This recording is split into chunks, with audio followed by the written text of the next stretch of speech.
హృదయ శుద్ధి గల వారు ధన్యులు, వారు దేవుని చూచెదరు. వారు దేవుని చూచెదరు. చూచెదరు. దేవునికి స్తోత్రాలు. హృదయ శుద్ధి గల వారు ధన్యులు, వారు దేవుని చూచెదరు అని అంటే హృదయము, పవిత్రత, పరిశుద్ధత ఇవన్నీ దేవుడుకి ఇష్టమైనటువంటివి అన్నమాట. అంతరంగమే దేవుడు కోరుకుంటాడు కాబట్టి, అంతరంగం అనేటటువంటిది దేవుడు ఇష్టపడతాడు కాబట్టి బాహ్యమైన వాటికంటే కూడాను మరి ఈ 8వ వచనంలో 5వ అధ్యాయం అంటే ఇది ఎన్నో ధన్యత అంటే మొత్తం 9 ధన్యతలు. ఈ 9 ధన్యతల్లో ఇది 6వ ధన్యత. 6వ ధన్యత. 6 మానవ విధానానికి గుర్తు. 6వ దినాన మరి జీవం గల దేవుడు మానవుని చేసినట్టుగా మనుషుని చేశాడు కదా, ఆయన పోలిక చొప్పున మనుషులు మనం. అందుకని మనమేమీ మంచివాళ్ళం అని కాదు, కానీ ఆ దినాల్లో మొదటి ఆదామైనటువంటి పురుషుడు ఆదామే అంతటి ఘనుడు, గొప్పవాడు, దేవుని హస్తము చేత నిర్మాణము చేయబడినటువంటి ఆదాము. అలాగే ఆదాము యొక్క ప్రక్కటి ఎముకలో నుంచి ఆ మాంసాన్ని తీసి వాడి స్త్రీగా రూపొందించబడినటువంటి అవే తెలియకోకుండానే తెలుసు పొరపాటు చేశారు. అందరూ మనుషులు అన్నమాట. మనం ఎవ్వరం కూడాను నా దగ్గర లోట్లు లేవు, నేను కరెక్టు, నేను మంచి అని అనుకుంటానికి ఏమాత్రం కూడా అర్హులు కాము. ఏ భేదము లేదు. అందరూ పాపము చేసి దేవుడు అనుగ్రహించు మహిమను పొందలేకపోవచ్చున్నారు అని. ఏ భేదము లేదు అన్నమాట అది.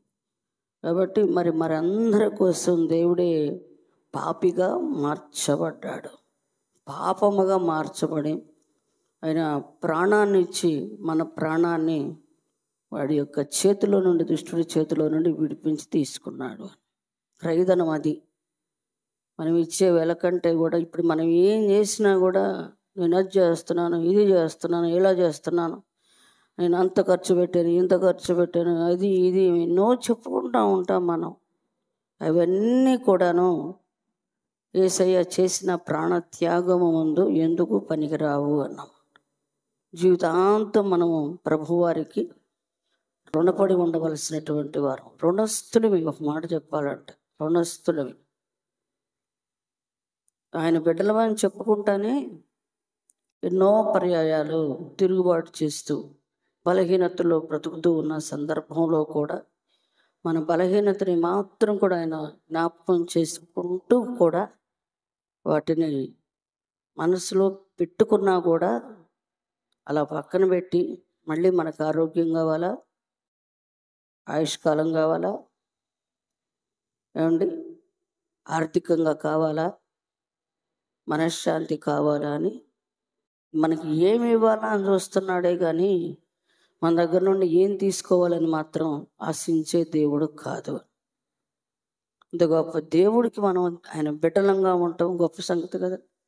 అది ఎక్కడ మలుచుకుంటాం, దాని గురించి అసలు వర్ణించలేం మనం. అందుకని ఎప్పుడు కూడా మనం నిత్యం రోజు మొత్తంలో దేవుని స్తుతించి ఆరాధించటానికి భద్రమై ఉంటున్నాం. దేవునికి స్తోత్రం. హల్లెలూయా.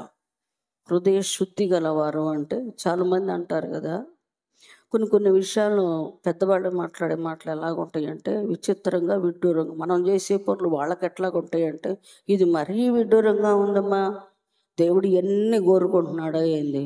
హృదయం శుద్ధిగా ఉంటే చాలు కానీ, మనసు సరిగా ఉంటే చాలు కానీ ఈ పై ఎన్ని ఆశిస్తున్నాడా అని చాలామంది అంటారు అన్నమాట. అంటే ఏదైనా ఒకటి కరెక్ట్ వేలోకి వెళ్ళబోయేటప్పటికి కరెక్ట్ ఇదే అంటాం. ఏంది ఎన్ని చిన్న చిన్న వాటికి కూడా ప్రత్యేకంగా వీటి గురించి అడుగుతారు, ఏంది వాటి గురించి అడుగుతారు, ఇలా ఉండమంటారు, అలాగ ఉండమంటారు, అట్లా చేయమంటారు అని అంటారంటే అది ఊరికినే ఏం చెప్పరు. వాక్యం ఏముంటుంది ప్రతిదానికి ఆధారంగా. వాక్యాన్ని తీసుకొని చెప్తా ఉంటే అది కొన్ని కొన్నిసార్లు చదివినా అర్థం కాదు.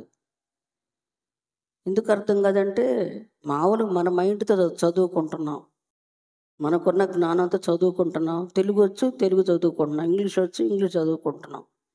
మీకు అదర్ భాషలు వచ్చు, వాటిలో చదువుకుంటున్నాం, వెళ్ళిపోతున్నాం. ఒకటి ఉంటుంది ఐడియా, ఈ నెల లేదా ఈ సంవత్సరం బైబిల్ మొత్తం పూర్తి చేయాలి అని ఉంటుంది. ఇప్పుడు మన క్యాలెండర్ కూడా అదే ఇచ్చారు. స్టార్ట్ చేసి అక్కడి నుంచి అధ్యాయాలు ఆదికాండం మొదటి నుంచి మలాకి వరకు ఇచ్చారు. ఇంక దాని ప్రకారంగా అందరం చదువుకుంటా వెళ్ళిపోతున్నారు. నేను ఇది చదవటంలా, ఎందుకంటే నాకు ఇంకంతే చదవట్లేదు. కానీ చదివే వాళ్ళు ఉన్నారు, తప్పని నేను అంటలేదు. మంచిది, చదవాలి. చదువుతూ చేయాల్సింది ఏంటంటే కనీసం దాంట్లో ఉన్న కొంతన్నా మనం జీవితానికి జీవిత పాఠాలుగా భావించాలి. అప్పుడే అది మనలో పనిచేస్తుంది. మరి ఒక దైవజనుడు భోజనానికి పిలిచారు. జరిగిందే చెప్తున్నాను. భోజనానికి పిలిస్తే ఆయనతో పాటుగా పక్కనున్న మరి సహోదరుని కూడా పిలిచారు. వాళ్ళు వెళ్ళారు. తినకూడదా, ఎందుకు అట్లా పెడతారంటే అతను వడ్డించే అతను వాళ్ళ ఇంటికి తీసుకెళ్ళి భోజనం పెట్టే అతను అంటాడు, మీకు తెలీదమ్మా, ఆ దైవజనుడు తినే తీరు చూస్తే మనకేమనిపిస్తుందంటే మాకు ఇంకా ఏదో వండి పెట్టాలి, ఇంకా ఏదో పెట్టాలనే మనస్తత్వం వస్తుంది మాకు. తినే విధానం అంటే ఎలా తింటున్నారంటే ఇష్టంగా, అది నాకు కావాలి, నాకు ఇష్టమైనది పెట్టారు వాళ్ళు, ఇవి మాత్రం వేస్ట్ చేయకూడదు అని అలా తింటున్నారంట ఆ సేవకుడు. కొంచెంగా దాన్ని టేస్ట్ చూస్తూ ఏదో అంటారు మనవాళ్ళు కూడా, అదేదన్నట్టు కూర తింటా దాన్ని దానిలోకి వెళ్ళాలంట, ఏందో నాకు అర్థం కాదు, ఆస్వాదించాలి, రుచిని ఆస్వాదిస్తూ తినాలంట, భౌతికమైన ఆహారం. అప్పుడు అనిపించింది నాకు శరీర సంబంధంగా ఉన్నా కూడా ఆత్మీయంగా ఏమనిపించింది అంటే, వాక్యం కూడా ఇప్పుడు చెప్పేవాళ్ళకి ఎట్లా ఉంటుందంటే వడ్డించేవాడు. వీళ్ళకి ఏమవుతుందంటే ఎదురు తింటుంటే వాళ్ళు ఇష్టంగా తింటున్నారు అనుకో, కొంచెం పెట్టాలనిపించేది. దాని గురించి ఏందో అట్లుంది ఎట్టుంది అన్నట్టుగా ముఖం ఒకలాగా పెట్టుకొని అలాగా ఉండాలనుకో, ఇక్కడ ఆగిపోద్ది భోజనం. ఇక వాక్యం కూడా అంతే. ఆసక్తిని బట్టి వినేదాన్ని బట్టి పరిశుద్ధాత్మ దేవుడు మాట్లాడతారు. అంతేగాని ఏదో గంటలు నిలబడి చెప్పాలని కాదు. ఎక్కడ వెళ్ళిపోతూ ఉంటుంది వాగ్దాటి. ఎందుకు? ఎవరో ఉన్నారు వినేవాళ్ళు, అందుకే వాళ్ళ కోసం దేవుడు మాట్లాడుతూ ఉంటారు. అంతరంగం అనేటటువంటిది వాక్యాన్ని స్వీకరించేదిగా ఉండాలి. ఈ హృదయము శుద్ధి అంటే గనక పవిత్రత, నిర్మలత్వము, శుద్ధీకరణ, కల్మషం లేనిది, మనస్సాక్షికి కల్మషం తోచుకుంటున్నట్లు అని అంటారు హెబ్రీ పత్రికలు. ఇవన్నీ ఉన్నాయి. ఈ హృదయం అనేటటువంటిది మొట్టమొదటిగా కరెక్ట్గా ఉండాలి అంటే దావీదయ్య గారు చెప్పే గొప్ప మాట ఏంటంటే, నా హృదయంలో నీ వాక్యమును ఉంచుకొని నేను ఏ పాపమునో చేసి ఉండలేదు అంటాడు. వాక్యం ఎప్పుడైతే మన అంతరంగంలో ఉంటుందో మనం దేనికి ఇక చోటు ఇయ్యం. కాబట్టి ఈ వాక్యాన్ని మనం చక్కగా అంతరంగంలో ఉంచుకుంటానికి, దాన్ని స్వీకరించడమే కాకుండా భద్రం చేసుకోవాలి. రాతి పలకల మీద 10 ఆజ్ఞలు ఉన్నాయి. ఆ రాతి పగల కొడితే అది పోయింది, మళ్ళీ ఇంకో రాతి పలకల మీద ఉన్నాయి. కానీ అట్లా కాదు, ఇది హృదయం అనే పలక. ఈ పలక మీద రాసుకునేటప్పుడు అవి ఎన్నటికీ చెక్కు చెదరనటువంటి మాటలుగా ఉండాలి. ఈ అంతరాత్మను దేవుడు కోరుకుంటూ ఉన్నాడు. మంచిది. ఈ వాక్యము ఎట్లా ఉంది, ఎలాగ హృదయంలో పెట్టుకోవాలి, ఎలా పెట్టుకుంటే ఏం పని జరిగింది ఏమో వాక్యాధారంగా మీకు కొన్ని విషయాలు చెప్తాను నేను. ఒకటి ఏంటంటే, ఈ వాక్యం అనేటటువంటిది హృదయంలో పెట్టుకుని, నీ వాక్యమును నా హృదయంలో ఉంచుకుని నేను ఏ పాపమునో చేసి ఉండలేదు. అది ముందు వాక్యం ఎట్లా ఉంటుంది. అప్పుడు ఏం చేస్తాం? ఏ మార్పు వచ్చింది? ఆ మార్పు ఎలాగుంటుంది? అది శాశ్వతమైన మార్ప, తాత్కాలికమైన మార్ప అనేది వాక్య ప్రకారంగా 4 మాటలు చెప్తాను. ఇప్పుడు మనము అపోస్తుల కార్యంలోకి వెళ్ళిపోదాం. అపోస్తుల కార్యంలో 8వ అధ్యాయము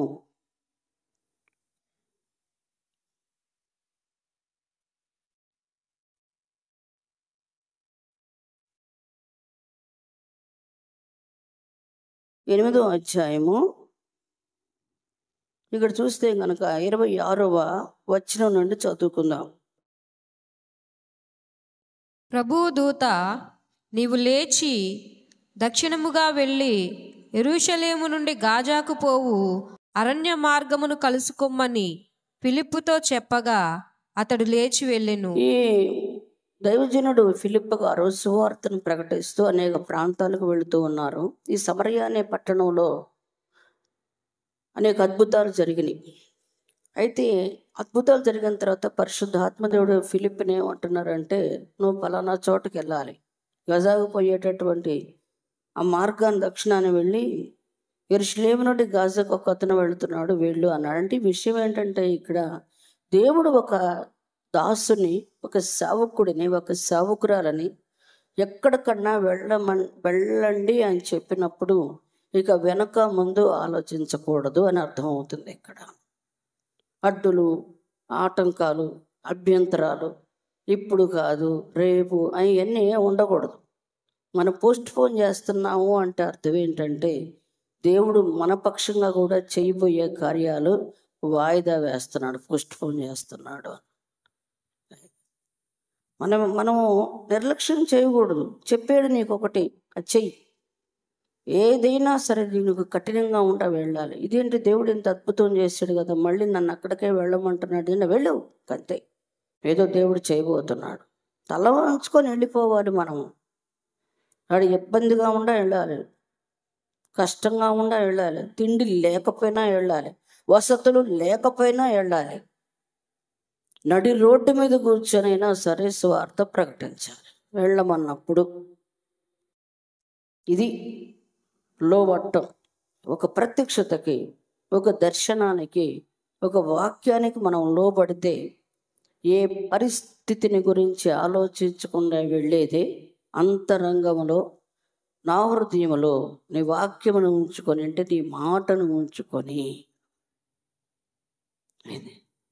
వాక్యంలో అంతరంగంలో ఉన్నప్పుడు ఏది చెయ్యం, వెళ్ళిపోవటమే. ఏం కనపడదు, ఫుల్గా నిండిపోయిందండి వాక్యం. ఎవరు కనపడతారు ఇక్కడ?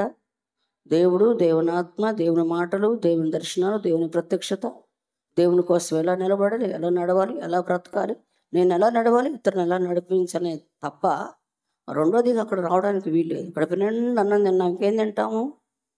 ఏం తినం. మనసు నిండా దైవాత్మ నింపబడి ఉంది.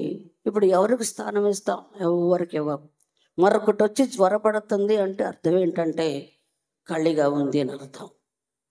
ఫిలిప్పయ్య గారు మాట చెప్పటమే తడవుగా బయలుదేరి వెళ్ళిపోయాడు. అక్కడ వెళ్ళగానే ఆరాధన నుంచి ఒక అతను వస్తూ ఉన్నాడు. అతను ఐథియోపియా రాణి అయిన కందాకే క్రింద మంత్రి, ఆమె యొక్క ధనాగారం అంతటి మీద ఐథియోపియుడి నపుంసకుడు ఆరాధించుటకు. దేవునికి స్తోత్రం, హల్లెలూయా హల్లెలూయా. అదేనమాట. ఈ నపుంసకుడు అంటే అప్పట్లో అలా ఉండేవాళ్ళు. వాళ్ళు దేవుని ఆ రాజ్యాల మీద అధికారము, మంత్రులు, సేనాధిపతులుగా అట్లాగా మంత్రి స్వీకారం చేసేవాడు అనమాట అధికారాన్ని. ఈయన మంత్రి అయినా కూడా ఏం చేస్తున్నాడంటే, యెరూషలేము వెళ్ళాలి, ఆరాధించాలి అంటే, ఇప్పుడు యూదులు ఉన్నారు కదండి, దేవుని సువార్త అనేటటువంటిది ఎప్పుడైనా మనం గుర్తుపెట్టుకుని, నువ్వు ఉన్నావా, నువ్వు నీ ఇంట్లో ఉన్నావు, మౌనం ఉండకూడదు. పక్కింట్లోకి వెళ్ళాలి, ఆ ఇంట్లో ఉన్న సమస్య ఏంటో చూడాలి, అక్కడికి వెళ్ళాలి, దేవుని గురించి చెప్పాలి, దేవుని గురించి మాట్లాడాలి, ఆ సమస్య గురించి నువ్వు అడగాలి, ప్రార్థన చేయాలి. సాధ్యమైనంత వరకు ఆ కుటుంబాన్ని దేవుని వైపుకు నడిపించడానికి ఇష్టపడాలి. ఇది నీ డ్యూటీ, అంతే.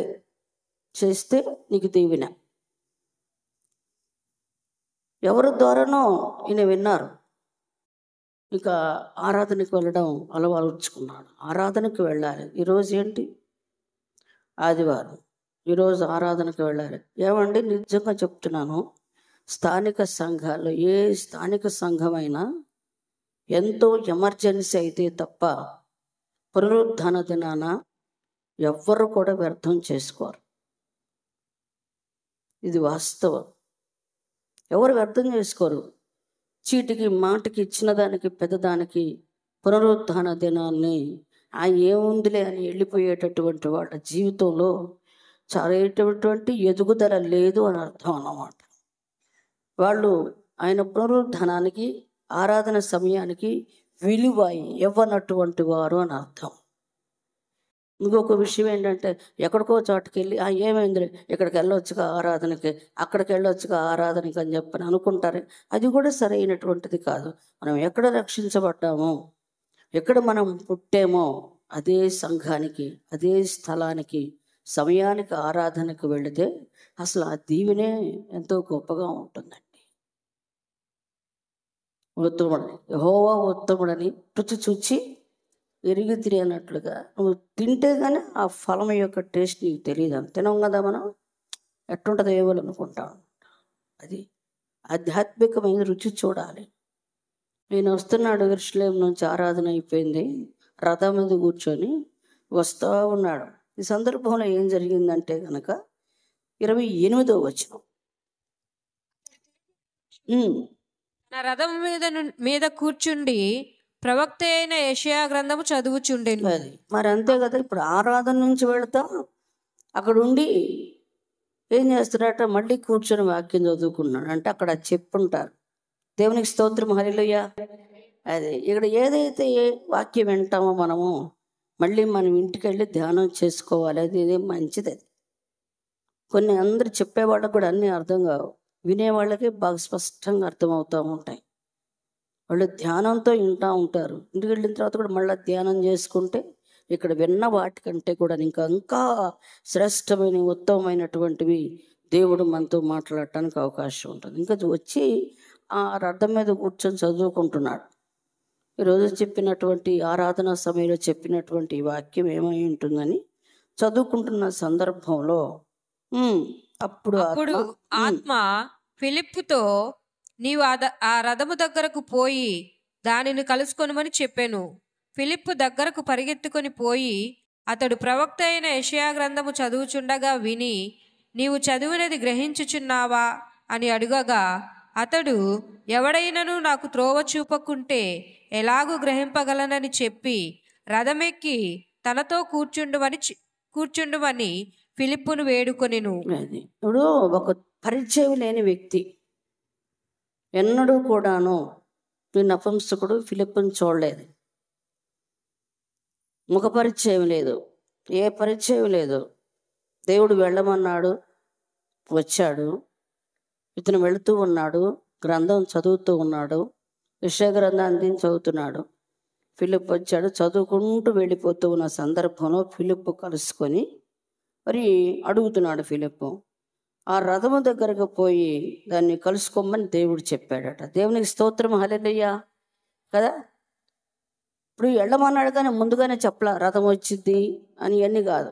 వెళ్ళమన్నాడు, వెళ్తున్నాడు. అక్కడికి వెళ్ళేటప్పుడు మళ్ళీ రథం వస్తుంది, ఇతను వస్తున్నాడు, నువ్వు వెళ్ళి ఆ రథాన్ని కలుసుకో. ఎంత సన్నిహిత సంబంధం దేవుడితో లేకపోతే, ప్రియమైన దేవుని బిడ్డలారా ఆలోచించండి. దేవునితో సంబంధం కాదు, ఇది దైవ సంబంధం. ఎంత ప్రత్యక్షత అండి ఇది. ఇది అంతరంగానికి సంబంధించింది. దేవుని మాట అంటే, దేవుని ప్రత్యక్షత అంటే తమాషా కాదు. అది దేవుడు దర్శించాడు, దేవుడు మాట్లాడాడు, దేవుడు ఈ విధంగా చెప్తున్నాడు, ఈ విధంగా అన్నాడు అంటే కరెక్ట్గా అక్కడ ఎట్లాగా ఉండాలంటే ఖచ్చితంగా అక్కడ నెరవేరాలి.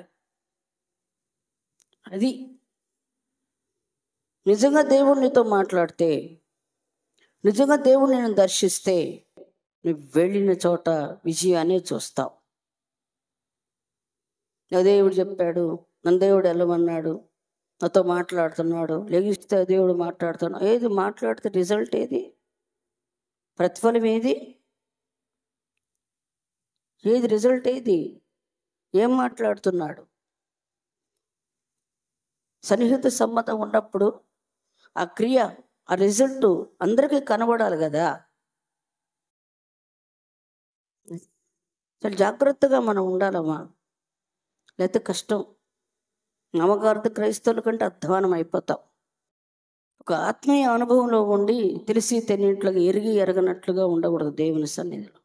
అది ఎంత చక్కగా ఉందో చూడండి. ఇక్కడ దేవుడు వెళ్ళమన్నాడు, వచ్చాడు, కలుసుకోమన్నాడు, కలుసుకున్నాడు. ఒక అద్భుతం ఇక్కడ జరుగుతూ ఉంది.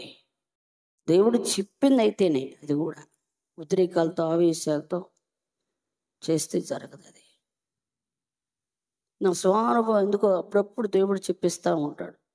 అది నాకు ఇట్లాంటి చదువుకున్నప్పుడల్లా నా జీవితం నాకు గుర్తుకొచ్చి ఏడ్చుకుంటాను నేను. వాళ్ళంటే భక్తులు, నేనే పాటిదాన్ని అనుకుంటాను. చదువుతూ ఉండగానే ఫిలిప్తో చెప్తున్న, వెళ్ళి అతన్ని కలుసుకో అంటాడు. కలుసుకొని అంటాడు, నేను చదివేది ఏమైనా గ్రహిస్తున్నావా అనగానే అంటున్నాడు, ఏం గ్రహించమంటారు? నాకు ఎవడన్నా త్రోవచ్చకపోతే నేను ఎలా అని అన్నాడే. కానీ నీకెందుకు నా గురించి? నేను చదువుకున్నదే చదువుకుంటున్నాను. నువ్వు నన్ను అడగాలి, అసలు నువ్వు ఎవరివి అన్నాడా? చెప్పండి అమ్మ అన్నాడా? అదే మరొకళ్ళైతే ఏమంటారు? ఈయనేదో భక్తులకు నా దగ్గరకు వచ్చి అడుగుతున్నాడు. మా తెలీదే ఏంది?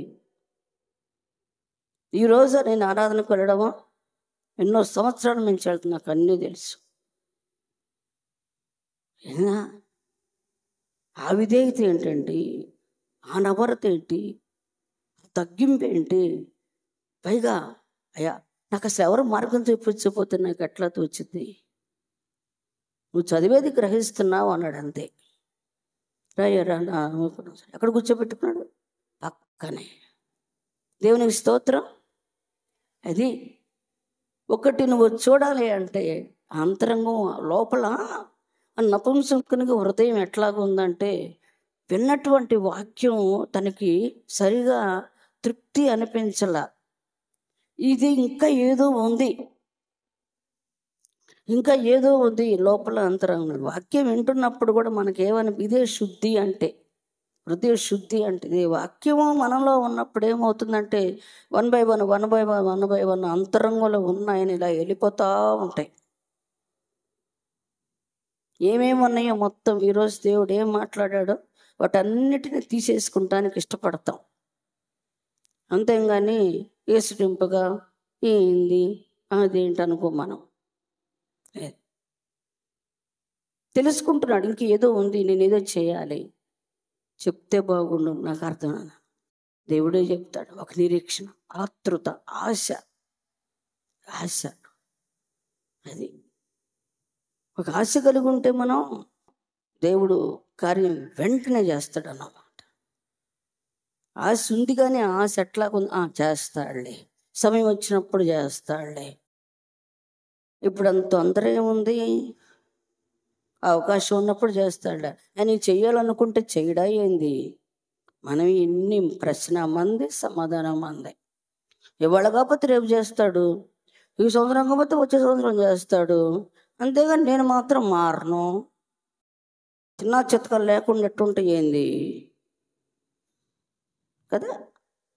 ఎన్ని విధాలుగా ఆలోచించుకుంటాం. నరుని ఆత్మ యెహోవా పెట్టిన దీపం అంటే ఆ దీపం కాంతివంతంగా కాకుండా మిణుకు మిణుకు మిణుకు వంట వెలుగుతుంది. అది ఆ మిణుకు మిణుకు వెలుతురులో ఏం కనపడతాయి? ఇంతే కనపడతాయి. చక్కగా చూసుకున్నాడు, వచ్చి చెప్పాడు. అది హృదయ శుద్ధి అంటే అంతరంగంలో వాక్యపు వెలుగు ఉండాలి. నీ వాక్యము నా పాదములకు దీపం. ఈ వాక్యం అనగాల లోపల వాక్యపు వెలుగు ఉండాలి. వాక్యపు వెలుగు ఉంటే ఆ వెలుగు ఏమవుతుందంటే చీకటిని మొత్తాన్ని తీసివేస్తుంది. అప్పుడు శుద్ధి అవుతుంది లోపల. ఏం చేసింది? ఒక నాణ్యం పోయినప్పుడు ముందు దీపం వెలిగించింది, తర్వాత చీపురు తీసుకుంది, శుభ్రంగా క్లీన్ చేసింది. అదే దీపం వెలిగకుండా చీపురు తీసుకొని ఊడిస్తే ఏమైద్ది? ఏమైంది? ఎక్కడేముందో అది మనం ఇల్లు ఉడుచుకునేటప్పుడైనా, అందుకంటే కొన్ని ఇల్లు ఉంది, మా ఇల్లు ఉంది, చీకటిగా ఉంటుంది, చుట్టూ ఏమి లేవు కాబట్టి. అందుకే నేను ఊడ్చేటప్పుడైనా తుడిచేటప్పుడైనా లైట్లు వేసుకోవాలి, లేకపోతే కనపడదు ఏ మూలన ఏముందో కూడా. కొన్ని గృహాలు అంటే చీకటిగా ఉంటాయి, చీకట్లోనే ఊడ్చుకుంటే ఏం కనపడుద్ది? అట్లాగే దీపాన్ని వెలిగించుకొని చీపురు తీసుకోవాలి. ఆ దీపం ఎవరు అంటే ప్రభువారు. దేవుని ఆత్మ కలిగి ఉండాలి, ఆత్మ దివిటీని కలిగి ఉండాలి. ఆత్మ దివిటీని వెలిగించిన తర్వాత ఇప్పుడు చీపురు తీసుకో. ఏదైనా అంతరంగాన్ని శుద్ధి చేసుకోవాలి అన్నప్పుడు ముందుగా నీ అంతరంగంలోకి రావాల్సింది ఏంటంటే వాక్యపు వెలుగు నీలో ఉండాలి అని.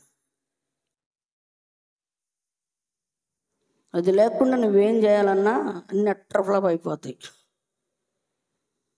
వాక్యం ఉంది కాబట్టి, వాక్యాన్ని ఇష్టపడుతున్నాడు కాబట్టి, అంతరంగంలో మారాలని అనుకుంటున్నాడు కాబట్టి, ఇంకా ఏదో ఉంది నేను మారాలని అనుకుంటున్నాడు కాబట్టి. ఆడ మందిరంలో ఎంతమంది లేరు వాక్యం చెప్పేవాళ్ళు? ఏమో, పరిశుద్ధాత్మ దేవుడు కూడా సమాజ మందిరాల్లో ఉన్నటువంటి వాక్యం సంపూర్తిగా లేదేమో. ఆత్మచేత అభిషేకించబడినటువంటి 7 శిష్యులలో ఫిలిప్పును పంపించి ఎవరెవరైతే ఆశ కలిగి ఉన్నారో వాళ్ళందరినీ అడవిలో ఉన్న, మార్గంలో ఉన్న, ఎక్కడున్నా కూడా వాళ్ళ దగ్గరికి వెళ్ళి సత్య సువార్తను ప్రకటించేటటువంటి కృపని శిష్యులకు ఇచ్చాడు. దేవునికి స్తోత్రం. అంతేనా? ఎక్కడున్నాడు ఆయన? మార్గంలో ఉన్నాడు, రెండో మార్గాన. ఇట్లా ఉంటుంది. నువ్వు ఎక్కడన్నా ఉండు, నువ్వు ఇష్టపడితే మాత్రం దేవుడు ఏం చేస్తాడు తెలుసా? నీకు కావలసినటువంటి మాటని అందించటానికి దైవ జనులను నీ దగ్గరికి పంపిస్తాడు. అది నీకు ఏదైనా తెలియట్లేదు అంటే నువ్వే ఇష్టపట్టాల. వాళ్ళని పిలుచుకోవటానికి కానీ, మాట వినటానికి కానీ. నీకు ఇంట్రెస్ట్ లేనప్పుడు దేవుడు ఏం చేస్తాడు? ఏం చేయడు. ఆయనకి ఉంది కాబట్టి పిలిచాడు. వాక్యం విన్నాడు. వెంటనే ఆ వాక్యపు వెలుగులో ఏం జరిగిందంటే, అతను లేఖనాన్ని చదువుతున్న భాగం ఆ విషయాగ్రంథంలో చదువుతూ ఉండగానే అదే గొర్రె పిల్ల గురించి, యేసయ్య మరణ, భూస్థాపన, పునరుద్ధానాల గురించి అక్కడ రాయబడి ఉంది. మనకు తెలుసు అక్కడ చదువుకున్న తర్వాత. అది చదువుతూ ఉండగానే పాపం చదువుతున్నాడు కానీ అర్థం కాల. అది దేవునికి స్తోత్రం, హల్లెలూయా. అది అర్థమైనట్టుగా నటించకూడదు. ఏమండి, మనకంతా అర్థమైనట్టుగా నటిస్తాం. నిజమే. ఇది తెలియదంటే ఏమన్నా మరి బాగోదు. ఇన్ని సంవత్సరాల నుంచి ఉంటున్నాం, ఇది తెలియదంటే ఏమన్నా అనుకుంటారేమో. నటన భక్తి, దీనివల్ల ఎవరు నష్టపోరు, ఆ వ్యక్తులే నష్టపోతారు అన్నమాట. నటించకూడదు, యథార్థంగా ఉండు. హృదయ శుద్ధి అంటే ఏంటంటే పవిత్రత, సరళత, ముక్కుసూటిగా వెళ్ళిపోవాలన్నమాట. దేనికి భయపడకూడదు. ఎవరైనా ఏమైనా అనుకుంటారో మొహమాటానికి వెళ్ళకూడదు. ఇలాంటివన్నీ ఏ వ్యక్తులనైతే ఉంటాయో అతను హృదయాన్ని శుద్ధిగా ఉంచుకోవటం కాదు అన్నాం. దేవుణ్ణి చూడాలి అంటే శుద్ధి కావాలి. దేవుడు అంటే ఏంది? అది ఎందు వాక్యం ఉండను, వాక్యము దేవుని ఎదురు, ఆ వాక్యమే దేవుణ్ణి చూడాలి కదా. హృదయ శుద్ధి గలవారు వాళ్ళు దేవుణ్ణి చూస్తారు. నిజంగా దేవుణ్ణి ఎప్పుడన్నా ఎవరన్నా చూసారా? లేదు. యోహాను సువార్తలోనే ఉంటుంది, ఎవరును ఎప్పుడును దేవుణ్ణి చూడలేదు అని. చూడలేదు ఎవరు ఎప్పటికి కూడా. దేవుణ్ణి చూడటం అంటే అర్థం ఏంటంటే వాక్యాన్ని ఉన్నది ఉన్నట్లుగా నువ్వు చూడటమే, తర్వాత ఉన్నది ఉన్నట్లుగా నువ్వు నెరవేర్చటమే వాక్యాన్ని చూడటం. అది ఇక్కడ చదవగానే దాని అర్థం చెప్పగానే ఎవరిని గురించి ఏంటయ్యా అనగానే అప్పుడు ఫిలిప్పు గారు చక్కగా 35వ వచనం తెరచి ఆ లేఖనమును అనుసరించి అతనికి యేసును గూర్చిన సువార్త ప్రకటించెను. అది ఏం చెప్పాడు? యేసును గూర్చిన సువార్త దేవుని గురించినటువంటి సువర్తమానాన్ని వినిపింపజేశాడు. దేవునికి స్తోత్రం, హల్లెలూయా. వాక్యం చదువుతూ ఉన్నప్పుడు ఫలానా అర్థం కాలేదు అడగాలని ఎప్పుడన్నా వచ్చిందా మనసు? ముందు అసలు అర్థం కాలేదనేదైనా అర్థమై చేస్తేగా అది అదే కదా.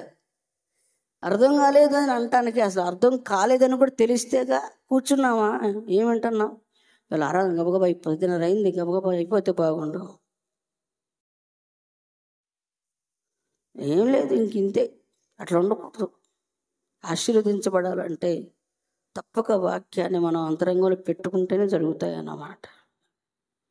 దేవుని చూడటం అంటే పిచ్చి దర్శనాలు కాదు, ఆ దర్శనాలు ఈ దర్శనాలు కాదు. ఒకటి నీకు దేవుడు చూపిస్తే దాంట్లో మేలు ఉంటుంది. నువ్వు మేలు పొందుకోవటమే కాకుండా అనేకులు మేలు పొందుకుంటారు.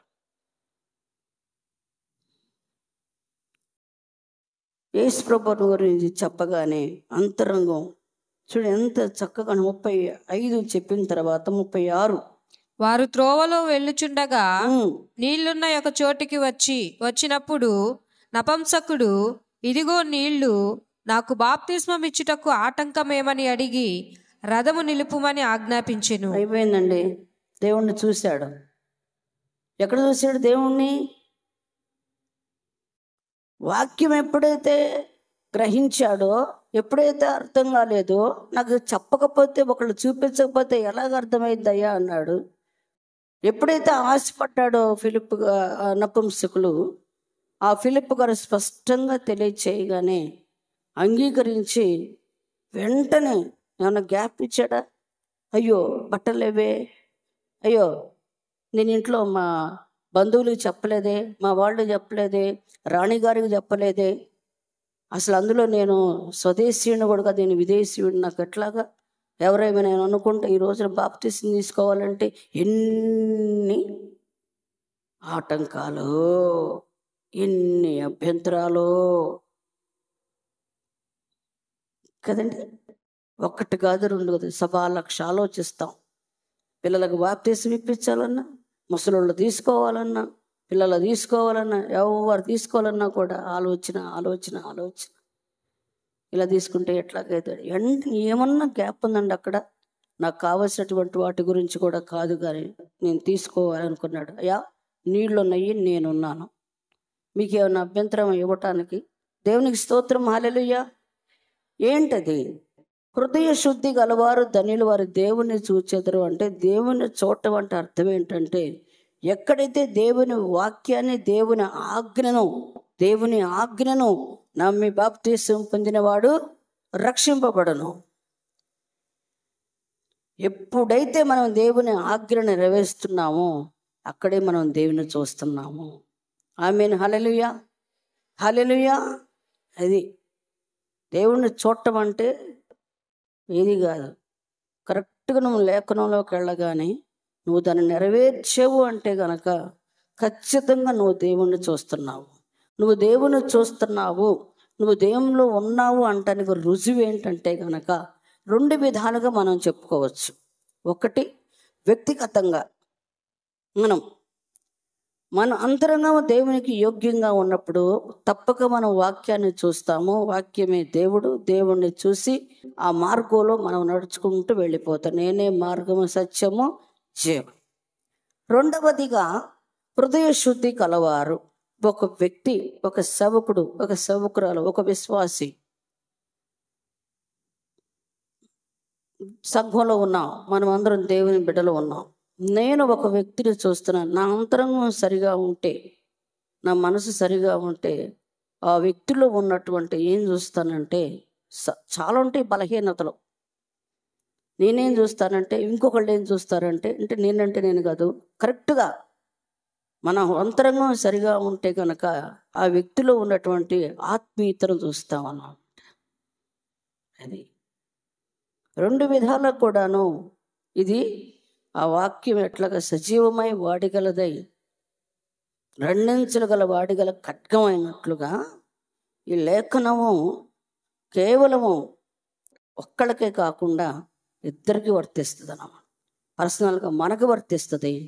రెండవదిగా ఎదుటి వ్యక్తిలో కూడా మనం ఏం చూస్తామంటే, నా అంతరంగం ఎట్లాగుందంటే వాక్యంతో నింపబడి ఉంది కాబట్టి ఫలానా వ్యక్తిలో, ఫలానా యవన బిడ్డలో పలానా దాసుల్లో ఏముంది, ఏ భావం ఉంది, ఏ ఆత్మీయత ఉంది, ఎట్లా ఉపయోగపడుతుంది ఈ పాప, ఎట్లా ఉపయోగపడుతుంది ఈ దాసుడు, ఏ విధంగా ఇతరులు ఏ టాలెంట్ ఉంది, ఏముంది అది చూస్తాం. కానీ ఈయన ఏం పొరపాటు ఉంది, ఇతను ఏం చేస్తున్నాడు, 24 గంటలు అవకాశాలు మోస్తున్న వీళ్ళలాగా మనసులు మారవు.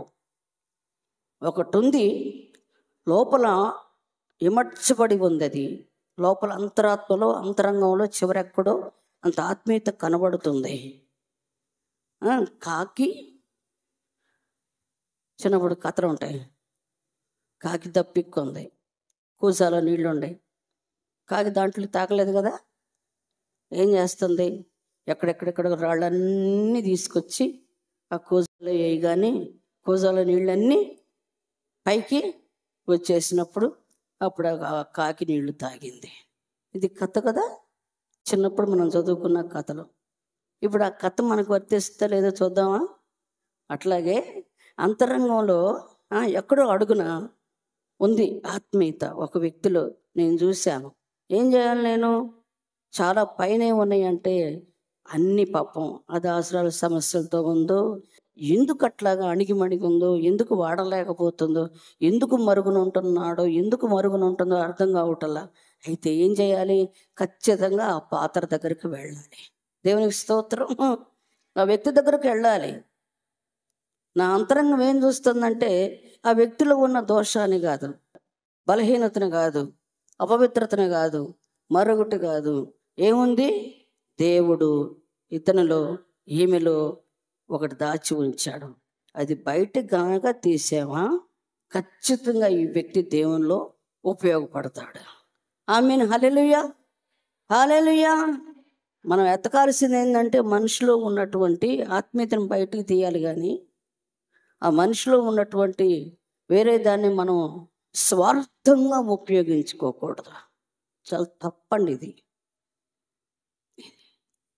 ఇలాగ ఎప్పుడు కూడా మనము ప్లస్గానే ఆలోచించాలి. నేను అందరినీ పరిశీలన చేస్తాను, ఎవరు బాగా ప్రార్థన చేస్తారు, వాక్యం ఎవరు చదువుతారు. నేను అందుకని ఎంకరేజ్ చేస్తాను అందరిని. అందరూ చదవండి అంటాను, అందరూ పాడండి అంటాను, అందరూ ఉజ్జీవంగా ఉండండి అంటాను. ఎందుకు ఆలోచించండి. ఒక వ్యక్తిగా మనం కట్టుబడి లేము, దేవుని మాటకి కట్టుబడి ఉండాలి. నీలో ఒక టాలెంట్ ఉన్నప్పుడు నా స్వార్థానికి ఆ వ్యక్తిని ఉపయోగించకూడదు. నా బ్యాగ్లు వేయటానికి, నా పనులు చేయించుకుంటానికి, నేను అటు రావటానికి, ఇటు పోవటానికి, నా ఇంట్లో పనులు చేయించుకుంటానికి, నా చుట్టూ తిప్పుకుంటానికి, నా వెనక 10 మంది ఉన్నారు కదా, ఏమండి, నా వెనక 10 మంది ఉన్నారు, వీళ్ళు నా సొత్తు, నేను వెంబటేసుకొని తిరుగుతున్నానంటే అబ్బో అనుకోకూడదు. నువ్వు వెనక 10 మంది ఉన్నా, 10 మంది దేవుని రాజ్యంలో ఉంటున్నారా, నీకోసం ఉపయోగించుకుంటున్నావా? ఒక సర్కిల్ ఉపయోగించుకుని ఆ సర్కిల్ని మన స్వార్థానికి ఉపయోగించుకోకూడదు. అది కాబట్టి ఇక్కడ అంతరంగంలో అతనికి వాక్యం తెలుసు, కొంచెమే తెలుసు. ఇప్పుడు కావాలి, ప్రభువారు పంపించాడు, వెంటనే లోపడ్డాడు. ఈ రోజున మనకు అలాంటి మనస్తత్వం ఉంటే బాప్తీసానికి మీ కుటుంబాల్లో ఎవరైనా సరే వెనుకం చేస్తే వాళ్ళని కూడా మనం ఎంకరేజ్ చేస్తాం. అది నిజమైనటువంటి హృదయ శుద్ధి అన్నమాట. వెంటనే రక్షణకు సిద్ధపడ్డాడు. నీళ్లు నేను, మీకేమన్నా నీకు లేని అభ్యంతరం నాకెందుకు. దేవునికి స్తోత్రం. హల్లెలూయా. హృదయ శుద్ధి గలవారు ధన్యులు, వారు దేవుణ్ణి. ఫిలిప్పులో హృదయ శుద్ధి ఉంది, నపుంసకుల దైవత్వాన్ని చూశాడు దేవుడు. అట్లాగే ఫిలిప్పు కూడా అంతరంగంలో దేవుని మాటను కోరుకుంటున్నాడు, దేవుని మాట విన్నాడు, వెంటనే దేవుని వాక్యానికి లోబడ్డాడు. దేవునికి స్తోత్రం. అది మార్పు అంటది. ఇకపోతే లూకా సువార్త మీకు ఇట్లా చెప్పుకుంటావు వచ్చేస్తున్నాయి. లూకా సువార్త 19వ అధ్యాయంలోకి వెళ్ళిపోతే కనుక అక్కడ మనం తెలిసినటువంటి జక్కీ గారు వస్తారు. ఈ జక్కీ గారు ఎరుకో పట్టణంలో ఈ జక్కయ్య ఉన్నారు కదా. ఈయన 19వ అధ్యాయంలో లూకా సువార్త 19 ఆయన సంచరించుచు 3వ వచనం, యేసు ఎవరో అని చూడగోరెను గాని పొట్టివాడైనందున జనులు గుంపు కూడి ఉండుట వలన చూడలేకపోయెను. దేవునికి స్తోత్రం, హల్లెలూయా. మరి ఇక్కడ జక్కయ్య గారు కూడా మరి సుంకపు గుత్తదారుడు, మంచి బాగా డబ్బు సంపాదించే వ్యక్తి, అక్రమంగా అన్యాయంగా పాపి అని జనాలందరూ కూడా సాక్ష్యం ఇచ్చారు, పాపాత్ముడు అని. అయినా కూడా జక్కీలో ఒక మాట వచ్చేసింది, ఒక ఆశ. ఏంటంటే ఏసెవరో ఇన్ని వింటున్నాను నేను.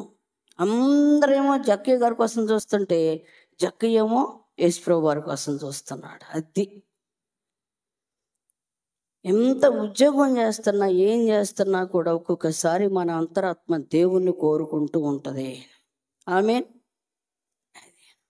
ఎంత బిజీగా ఉన్నా కూడా నేను దేవునితో ఈరోజు సమయం గడపలేదే అన్నట్టుకుంటుంది అన్నమాట, కొద్దువ.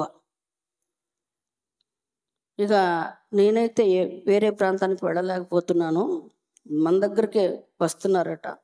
నేను ఈరోజు తప్పకుండా ఆయన కలుసుకోవాలి అని చెప్పని. ఇక ఏం చేస్తాం, హైట్ చూసుకోవాలి, వెయిట్ చూసుకోవాలి. వెయిట్ అంటే ధనవంతుడు, హైట్ అంటే శారీరకంగా. అది లేదు, ఇది లేదు, రెండూ లేవు.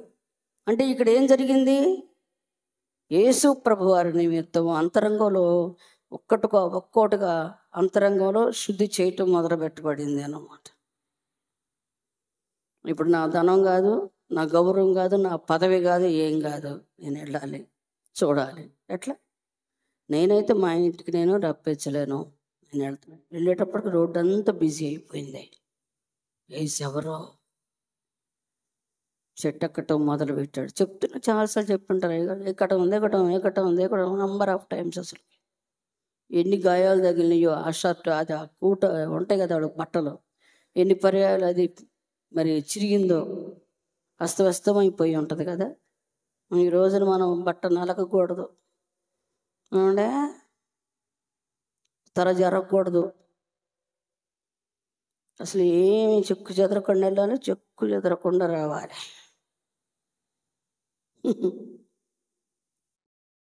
ఎంత ప్రయాసపడుతున్నాడు. సిగ్గు, బిడియం, భయం, ఎవరు ఏమైనా అనుకుంటారేమనేటువంటి మనస్సు అన్నీ చంపేసుకున్నాడు. ఏంది అని అనుకుంటారేమో, అట్ట ఏంది మరి అట్లాగా అంటే, ఎవరు అనుకుంటే నాకెందుకు, నాకు ఏసే కావాలి. ఇది అంతరంగంలో క్రియ జరుగుతూ ఉంది. ఇతర వాక్యం ఇప్పుడు వినలేదు, రక్షణ ఏమీ లేదు, కానీ అంతరంగంలో క్రియ జరుగుతూ ఉంది. ఈ లోపల యేసుప్రభు వారు అక్కడికి ఆయన కోసమే వస్తున్నారు. ఒక ప్రాంతంలో ప్రభువారు ఉన్నారు అంటే ఆ గ్రామానికి, ఆ పట్టణానికి దేవుడు అద్భుతం చేయబోతున్నాడు. నీ ఇంట్లో నువ్వు రక్షించబడి ఉన్నావంటే నీ కుటుంబానికి ఏదో మేలు చేయబోతున్నాడు అని. అంతే, విశ్వసించండి. నీ రక్షణ గురించి కానీ, నీ ప్రార్థన గురించి కానీ, నీ పరిస్థితిని గురించి కానీ నువ్వు తక్కువగా అంచనా వేసుకోబాకు. అది ఎందుకు బలహీనంగా అంచనా వేసుకుంటావు? నా ప్రార్థన, నా ప్రవర్తన, లేకపోతే నేను ఏందో, నా వల్ల నాకే మేలు లేదు, నా వల్ల కుటుంబానికి మేలు లేదు, నిరుత్సాహంతో ఉండకూడదు. నిన్ను అభిషేకించాడంటే, నీకు రక్షణ ఇచ్చాడంటే అర్థం ఏంటో తెలుసా? ఉన్నతంగా దేవుడు నీ ఇంట్లో, నీ ఉన్న పరిస్థితిలో దేవుడిని నిలబెట్టబోతున్నాడు అని నమ్మాలి, విశ్వసించాలి. అంతరంగంలో ఒకటి స్థిరపరుచుకో, జొక్కు ఇవ్వలే, నమ్ము, ముందుకు సాగు, భయపడొద్దు, ఏమొద్దు. ఇప్పుడు వెళ్ళి ప్రార్థన చేస్తే అనుకుంటారేమో, ఛానల్లో అవుతుంది మానుకొని ఏమైనా అనుకుంటారేమో, ఎప్పుడు ఒక్కడనే కూర్చుంటాను, ఇప్పుడు పోయి 10 మందిలో కూర్చోవాలంటే సిగ్గుగా ఉంది, కూర్చున్న దగ్గర నుంచి ప్రార్థన చేయమంటారేమో, వాక్యం చేయమంటే చెయ్యి, చదవమంటే చదువు. ఎందుకు దాని గురించి నువ్వు భయపడటం? ప్రార్థనగా నేను చేయమంటుంది, భయపడకూడదు. నువ్వు భయపడ్డావా వాడు వెనక్కి తీసుకెళ్ళిపోతాడు.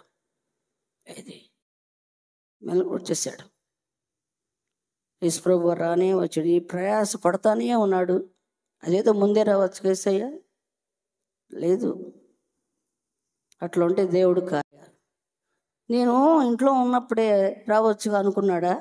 మనం కూడా అనుకుంటాం, ఎన్ని సంవత్సరాల నుంచి ప్రార్థన చేస్తున్నాను, ఎందుకని దేవుడు ఇన్ని సంవత్సరాలు ఏడిపించి ఇచ్చాడమ్మా నాకు. నా సంవత్సరం ఎందుకు ఏడిపించాడు అంటే, నువ్వు ఏడవటం దేవునికి ఇష్టం, నేను నలుగుట దేవునికి ఇష్టమాయను. దేవునికి స్తోత్రం. అంతే, నువ్వు వెయిట్ చేయటం దేవునికి ఇష్టం, నువ్వు నలగడం దేవునికి ఇష్టం, నువ్వు శ్రమ పడడం దేవునికి ఇష్టం, నువ్వు అవమానించబడటం దేవుడికి ఇష్టం. ఆ సమయంలో నీ తల దేవుడు ఎత్తడానికి చూస్తాడు. అంతేగాని నాకింత శ్రమ పెట్టాడేంది, నాకింత బాధ పెట్టాడేంది, నాకింత చేసాడేంది, అంత చేసాడేందని దూషించకూడదు. ప్రభువారు నీ చేతికి ఏది అప్పగిస్తున్నాడో దాన్ని నువ్వు స్వీకరించడానికి సిద్ధంగా ఉండు. చేదైనా సరే తాగు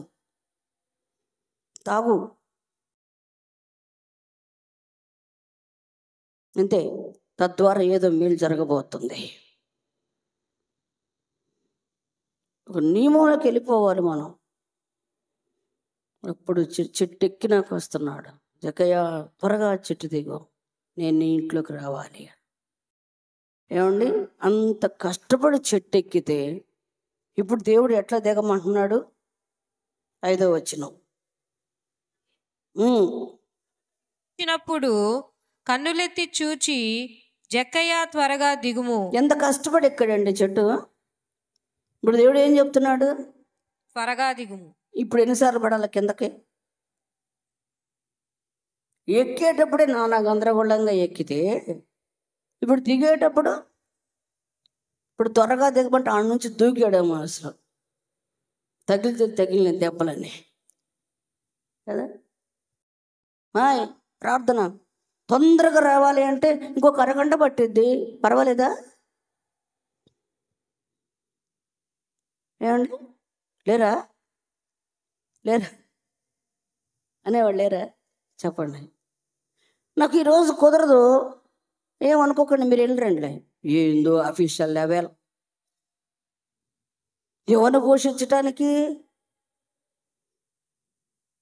ఎవరిని? నాకు ఈ నెల కుదరదు అంటే వీళ్ళు ఏమన్నా అడుక్కునేవాళ్ళ? అమ్మా అంటే ఈ మా ఇంట్లో పక్కటి పోండి కదా. దేవుని పని విషయంలో కూడా భలే అవమానకరంగా ఉంటాయి. మనం ఒక మాట చెప్పేటప్పుడు నేను చెప్పే సమాధానం కరెక్టా కాదని యోచించాలి. త్వరగా దిగు అనగానే ఉండే నీకోసమే కదా ఇప్పుడు దాకా ఎక్కింది, నేను దిగుతున్నా అన్నాడా? ఆలోచించండి. ఇక్కడ ఇది హృదయ శుద్ధి. ఎవరో చెప్తే విని జక్కయ్య గారు యేసు ప్రభువుని చూడాలనుకున్నాడు. ఈరోజు ఎన్ని సంవత్సరాల నుంచి దేవుడు మాట్లాడుతున్నాడు స్పష్టంగా. ఒక్కరోజైనా ఆశపడ్డావా నువ్వు? ఆ ఆత్మ ఏంటో నేను పొందుకోవాలి, ఆ వరం ఏంటో నేను తెలుసుకోవాలి, ఆ వాక్యంలో ఉంటే ఎలాగుంటుందో నేను అన్వయించుకోవాలనే ఆశ ఎప్పుడైనా కలిగిందా మనకి? అది త్వరగా దిగు, నేను ఇప్పుడు మీ ఇంట్లో ఉండాలి అని. అప్పుడు త్వరగా దిగి మళ్ళీ 6వ వచనం కూడా ఎట దిగాడంట? ఎంత త్వరగా దిగమన్నాడో అంత త్వరగా దిగేసేసాడు అనమాట. త్వరగా దిగి సంతోషంతో తన ఇంట చేర్చుకున్నాడు. మంచిది, దేవునికి స్తోత్రం, హల్లెలూయా. వెళుతూ ఉండగానే 7వ వచనంలో పాపి అయిన మనుషుని యొద్ద బస చేయ వెళ్ళానని చాలా సణుగుకొనిరి. మేమందరం ఈ విధంగా ఎదురు చూస్తుంటే ఏమన్నా బాగుందా కదా? మేమందరం ఎదురు చూస్తూ ఉంటే వచ్చి పిలుచుకోనల్లా వెళ్ళి వాళ్ళ ఇంట్లోకి వెళ్తున్నాడు, సణుక్కుంటున్నారట. ఈ దినాన కొన్ని పరిస్థితులు ఇలాగే ఉంటాయి. ఏంది నాకు అర్థం కావట్లేదు, అమ్మగారు ఇట్లా, అయ్యగారు ఎట్లాగా, ఏంటి అంటే ఆమెను బాగు చేయాలి, వాడిని సరిచేయాలి. పరిశుద్ధాత్మ దేవుడు ఒక భారం పెడతాడు, ఇంకంతే. మనసు వాడు సరైందాక దేవుడు ఆ భారం పోయిందాక ఆ వ్యక్తి ప్రయాసపడుతూనే ఉంటాడన్న. ఎందుకులమ్మా ఇన్నిసార్లు వెళ్ళినా ఏమన్నా మనల్ని ఏమన్నా గౌరవిస్తే గౌరవించకపోయినా పర్వాలేదు, కానీ ఏదో దేవుడు ఒక అద్భుతము చేస్తాడు. ఇసుక్కోకూడదు. వాళ్ళు సడుక్కుంటారని దేవుడికి తెలియదు, ఏసైకి తెలుసు. అయితే ఇక్కడ ఒక అద్భుతం జరగబోతూ ఉంది. ఆ సణుగుళ్ళు, ఆ గొనుగుళ్ళు జక్కయ్య లెక్క చేయలేదు. ఆ సణుగుళ్ళు, ఆ గొనుగుళ్ళు యేసుప్రభు వారు లెక్క చేయలేదు, ఏమీ పట్టించుకోలేదు. ఒక అద్భుతం జరగబోతూ ఉంది. 8 జక్కయ్య నిలవబడి, ఇదిగో ప్రభువా, నా ఆస్తిలో సగము బీదలకు ఇచ్చుచున్నాను. నేనెవని యొద్దనైనను అన్యాయముగా దేనినైనను తీసుకునిన ఎడల అతనికి 4 గంతలు మరలా చెల్లింతునని ప్రభువుతో చెప్పెను. ఏందండి అది? దాన్ని ఏమంటారు? వాక్యమేనా? ఎప్పుడైనా యేసుప్రభు వారి దగ్గర సువార్త విన్నాడా? కలుసుకున్నాడా? మాట్లాడారా? ఏమీ లేదు. బాప్తిసం పొందారా? లేదు. రక్షణ తెలుసా? తెలియదు. ఏం మార్పు వచ్చింది ముందు? హృదయ శుద్ధి గలవారు వారు దేవుణ్ణి, దేవుడు ఆడ చూస్తున్నాడు? అయినా చూశాడా?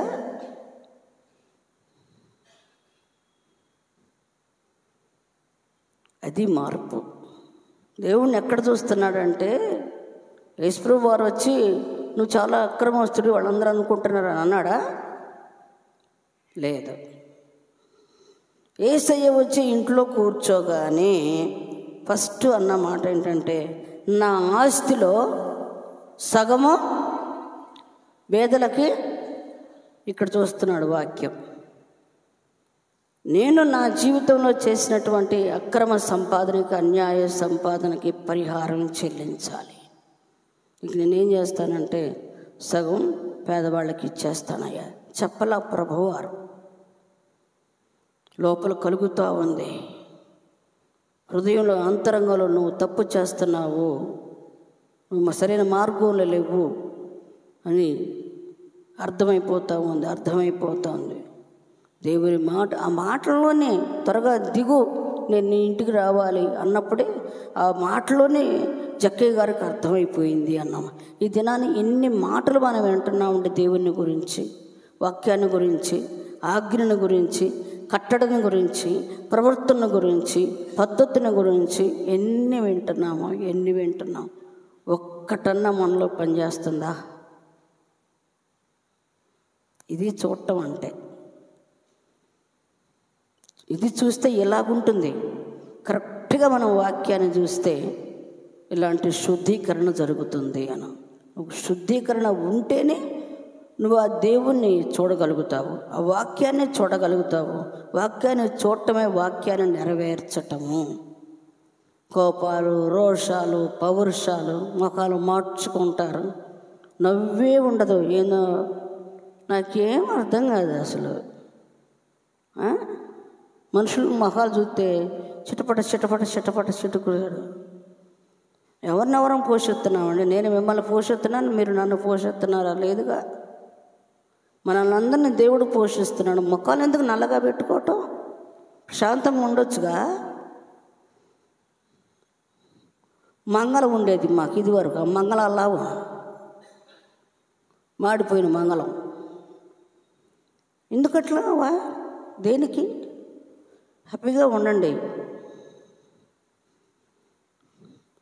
కళ్ళు మూతలు, ఆవులింతలు, నవ్వులు ఇవన్నీ చూస్తున్నాను నేను. దయచేసి ప్లీజ్ అవన్నీ అవాయిడ్ చేసేయండి. చాలాసార్లు చెప్తున్నాను మీకు నేను. చక్కగా వినండి. ఉంటేనే ఏదైనా చేయగలిగింది ఏం లేదులే. కానీ అక్కడ అంతమంది ఉన్నారు, అంతమంది వచ్చి అంటున్నారు, అన్న ఆస్తిలో సగం ఇచ్చేస్తున్నాను అయ్యా అని అన్నారా? లేదు. రెండో మాట ఏమంటున్నారు? నేను ఎవరి యొద్దైనా అన్యాయంగా దేన్నైనా తీసుకుంటే అతనికి ఎంత ఇస్తానో అది అన్నమాట. ₹1 తీసుకున్నాను అనుకోయ్యా, ఎంత ఇస్తాను అతనికి? ఈరోజు ఇవ్వటానికే ఏమంటున్నాం అని చెప్పండి. మీరే చెప్పాలి. మనకు ఒకళ్ళు డబ్బులు మనం ఒకళ్ళకి ఇవ్వాలండి, మనం ఒకళ్ళకి ఇవ్వాలి. ఏం చెప్తున్నాం మనం? వాళ్ళు వచ్చి మన దగ్గర ఇచ్చినప్పుడు ఇష్టమైతే తీసుకో. ఏం మాటకు నువ్వు గాంగు ఇచ్చావు, నువ్వు ఇంటి ముందు చుట్టూ తిరుగుతావు. తీసుకునేటప్పుడు అంతే అన్నావా? ఉంటే ఇవ్వమా ఏంటి? వాయమ్మా, నా దగ్గర ఉంటే ఇన్నిసార్లు తెప్పించుకుంటానా మిమ్మల్ని నా చుట్టూ? అంటే ఇప్పుడు ఇచ్చిన వాళ్ళు నోరు మూసుకొని వెళ్ళాలా? తీసుకున్న వాళ్ళు నోరు మూసుకొని ఉండాలా? ఇచ్చినప్పుడు తీసుకో, వాటి మాట నా దగ్గరకు రావద్దు.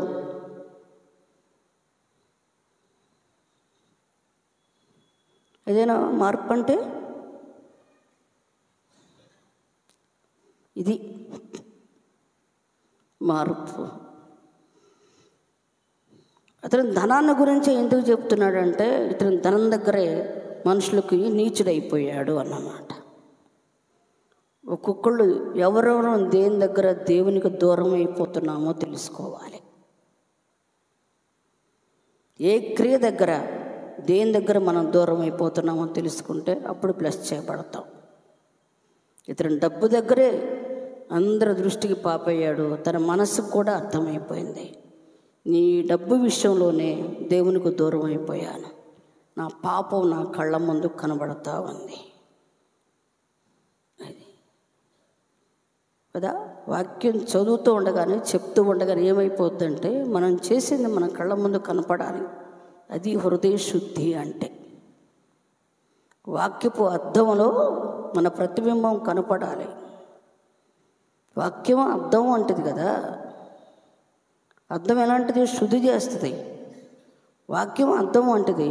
ఆ హృదయం శుద్ధీకరణ చేయబడి దేవుణ్ణి చూడాలి అంటే ఖచ్చితంగా నీ మార్పులో నువ్వే చూస్తావు అన్నమాట. నేను ఇప్పుడు దేవుని బిడ్డని గట్టిగా చెప్పగలను, నేను మారాను, నేను ఇంత ముందులాగా చేయటంలా.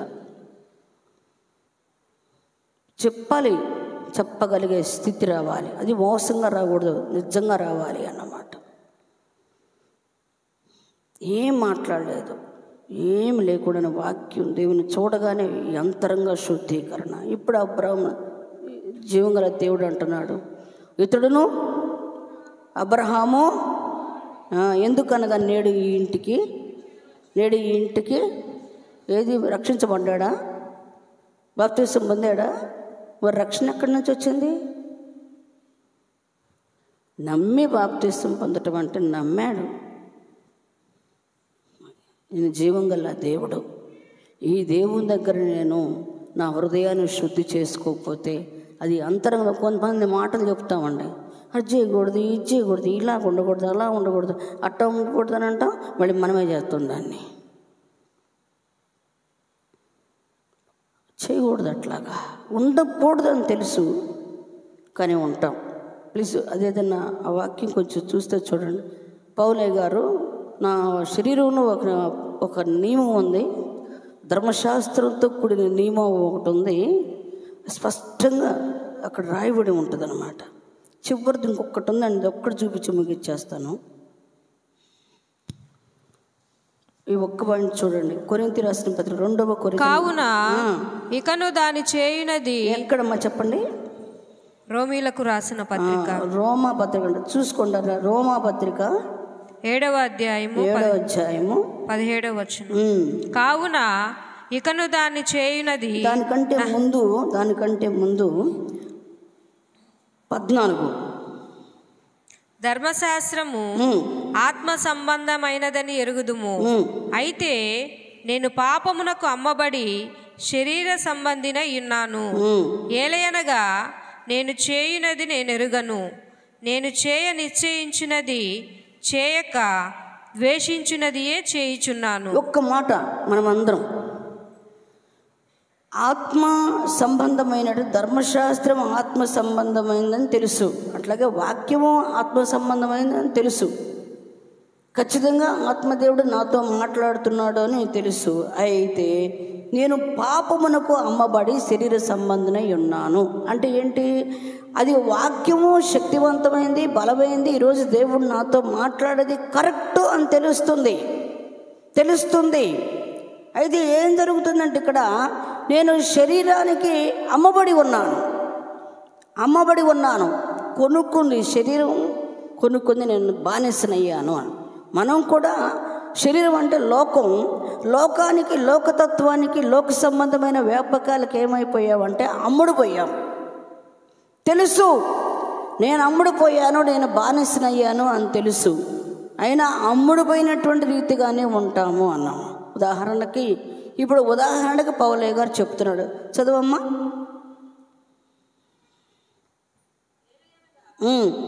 చేయనది నేను ఎరుగను, నేను నిశ్చయించినది చేయక ద్వేషించినదియే చేయుచున్నాను. ఇప్పుడు నేను చేసేది నేను ఎరుగనంటే ఇప్పుడు చేస్తున్నాను, కానీ అది నేను ఎరగనట్టుగా ఉంది. తప్పటల్లా ఇంకో మాట చెప్పాలంటే, నేను ఎరుగును అంటే నాకు తెలియకుండానే చేసేస్తున్నాను. కానీ నెక్స్ట్ వెంటనే ఏమని వచ్చింది అక్కడ, నేను ఇచ్చయించున్నది అంట, నేను ఇష్టపడేది చేయక ద్వేషించున్నది చేయుచున్నాను. ఏం చేస్తున్నాడంట? ఒకటి లోపల అంతరంగంలో ఏముందంటే చేయకూడదని ఉంది. అది నాకు ఇష్టంగా లేదు. శ్రద్ధగా ఆలకించండి. ఇష్టంగా లేదు, నాకు చేస్తే దీని విషయంలో నేను ఇబ్బంది పడతానని తెలుసు. ఇది మాట్లాడితే దేవునికి యథార్థం కాదని తెలుసు, దేవుని చిత్తము కాదని తెలుసు. అయినా కూడా ఏం చేస్తున్నానంటే కొన్ని పరిస్థితులలో కాదన్నాదే, నేను ద్వేషించేదే, నేను వద్దనుకున్నదే నేను చేయవలసి వస్తుంది. స్పష్టత ఇక్కడ వాక్యం, నేను చేయాల్సి వస్తుంది. ఇచ్చయింపనిది నేను చేసిన ఎడల ధర్మశాస్త్రము శ్రేష్టమైనదైనట్లు ఒప్పుకొనుచున్నాను. ఇచ్చయింపనిది నేను చేసిన ఎడల ధర్మశాస్త్రము శ్రేష్టమైనదైనట్టు ఒప్పుకొనుచున్నాను. ఒక ఫండమెంటల్ ఉంటాయి. ఉదాహరణకి సత్యవాక్యము ఒకటి మనకు తెలియజేస్తూ ఉంది. ఒక ఆజ్ఞ, ఒక కట్టడి ఉంది.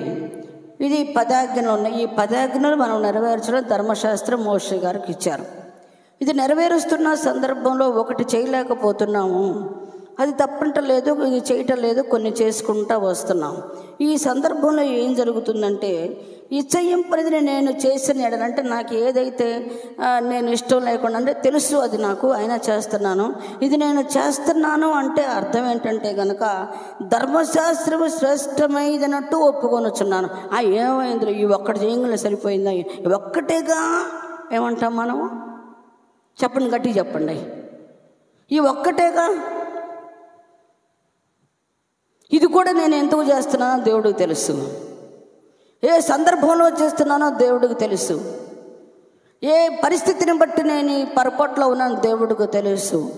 నిజంగా దేవుని చిత్తమైతే తప్పక దేవుడు తన నుంచి నన్ను విడిపించును గాక అంటాం. దేవుడి చిత్తం కాదండి అది.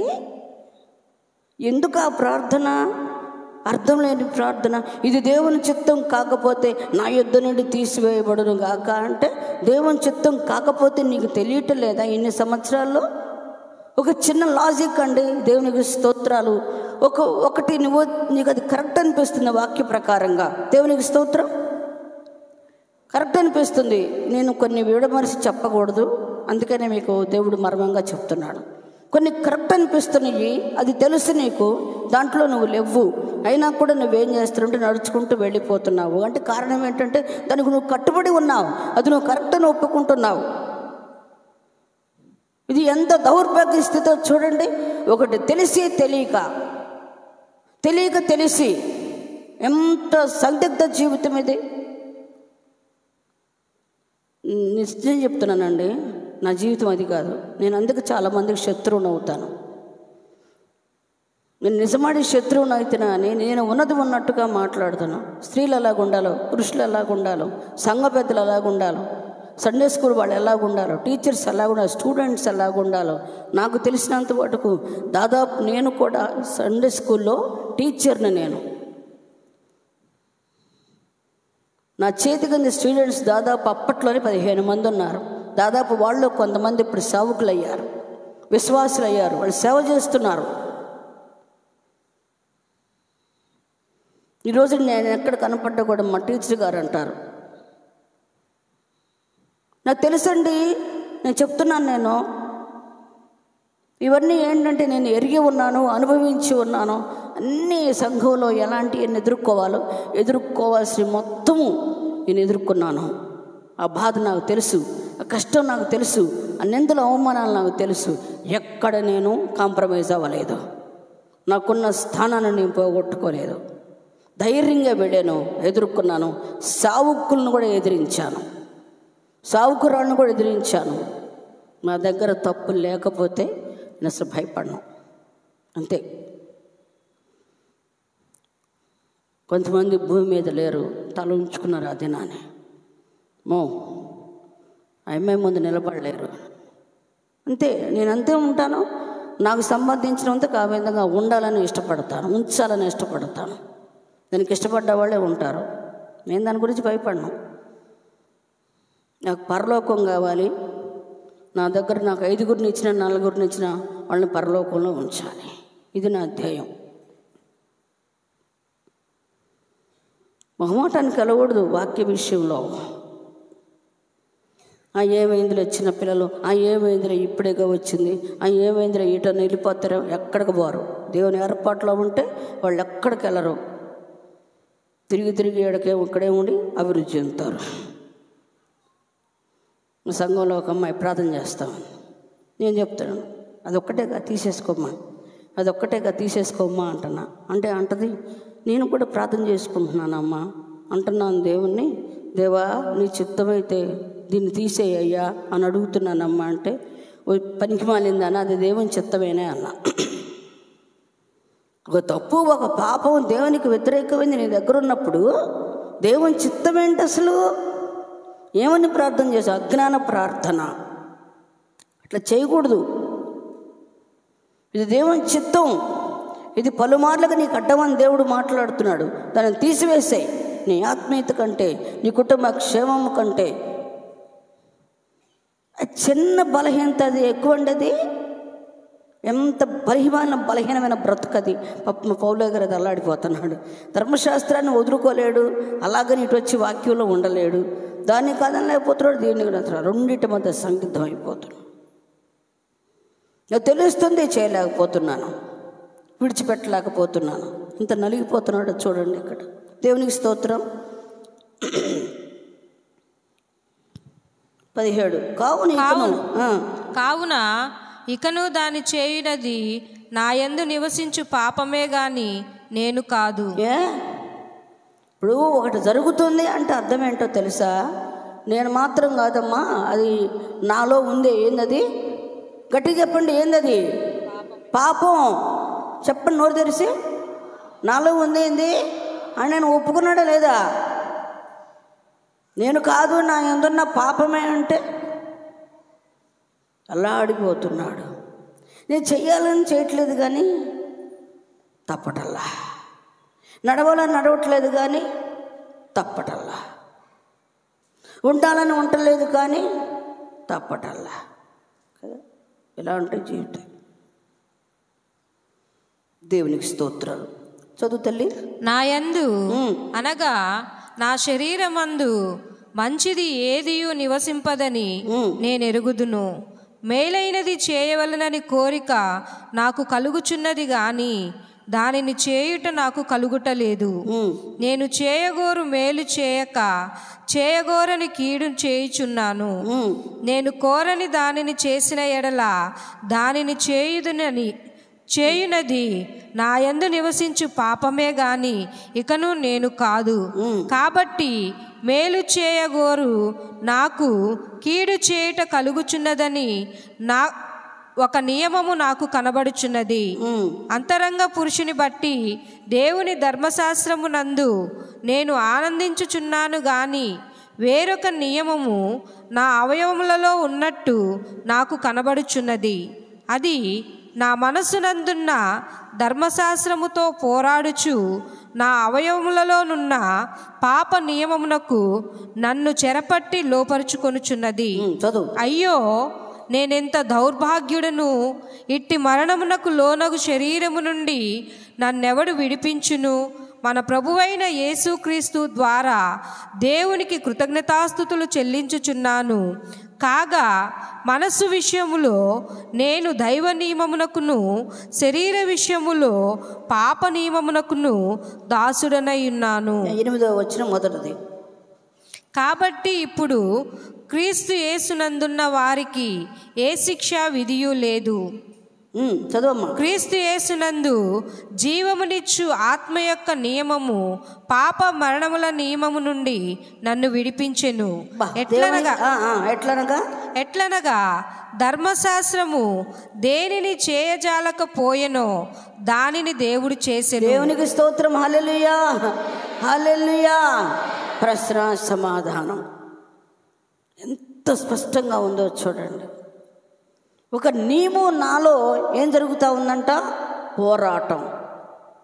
అటు దాన్ని వదులుకోలేకపోతున్నాను, ఇటు దీన్ని వదులుకోలేకపోతున్నాను. నిత్యం ఇది నాకు పోరాటంగా ఉంది. ఇది అంతర్మదనం అన్నమాట. ఇది ఎవరైనా అలాంటి స్థితిలో ఉంటే దేవుడు వారితో మాట్లాడుతున్నాడు. దానికి తగినటువంటిది కూడా దేవుడు చూపిస్తూ ఉన్నాడు. ఆత్మదేవుడు మన మధ్య నుండి ప్రతిఫలం చూపిస్తున్నాడు. ఒక సమాధానం ఇప్పుడు అందరూ ఎవరెవరైతే ఈ ప్రశ్న ఉందో దానికి సమాధానం ఆశ కలిగినటువంటి వారికే దేవుడితో మాట్లాడబోతూ ఉన్నాడు. నేను దీని నుంచి ఎలా విడిపించగలను అనుకుంటే కనుక మాట్లాడుతున్న దేవుని మాట ఏంటంటే, అంతరంగ పురుషుని బట్టి నేను దేవుని ధర్మశాస్త్రము నేను ఆనందించుచున్నాను, కానీ వేరొక నియమము నా అవయములో ఉన్నట్టు నాకు కనబడుచున్నది. అది నా మనస్సునందున్న ధర్మశాస్త్రంతో పోరాడుచు నా అవయవంలో ఉన్న పాప నియమమును చెరపట్టి లోబడుచున్నది. ఏం చేసిందంట? బంధించబడి. ఏం చేస్తామ్మా? ఏం చేస్తామ్మా? ఏం చేస్తాయ్యా?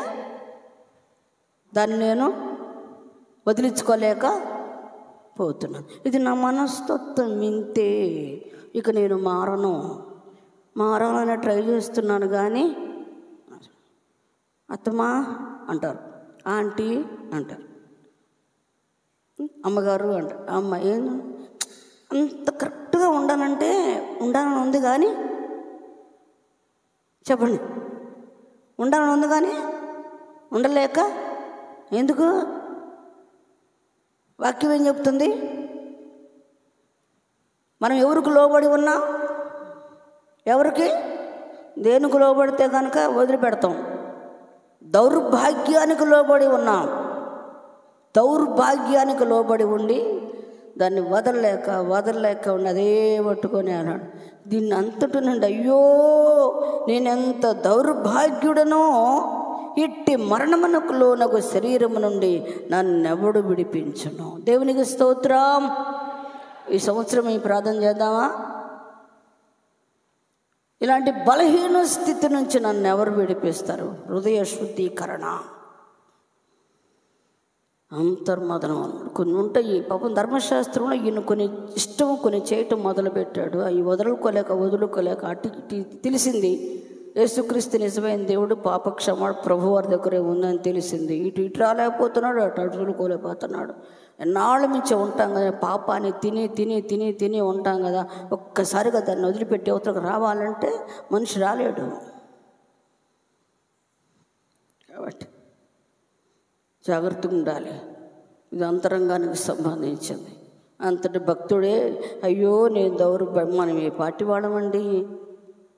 అయితే మంచి ఆన్సర్ చెప్తా ఉన్నాడు. కాగా మనస్సు విషయంలో నేను దైవ నియమమునకును, శరీర విషయంలో పాప నియమమునకును దాసుడనై ఉన్నాను. మనసు ఏమంటుంది? దేవునికి లోబడి ఉంటుంది. శరీరం ఏమంటుంది? అది ఎట్ట వదిలించుకుంటాం అంటుంది. అది నియమమే, ఇది నియమమే. తట్టుకోలేకపోతున్నాడు.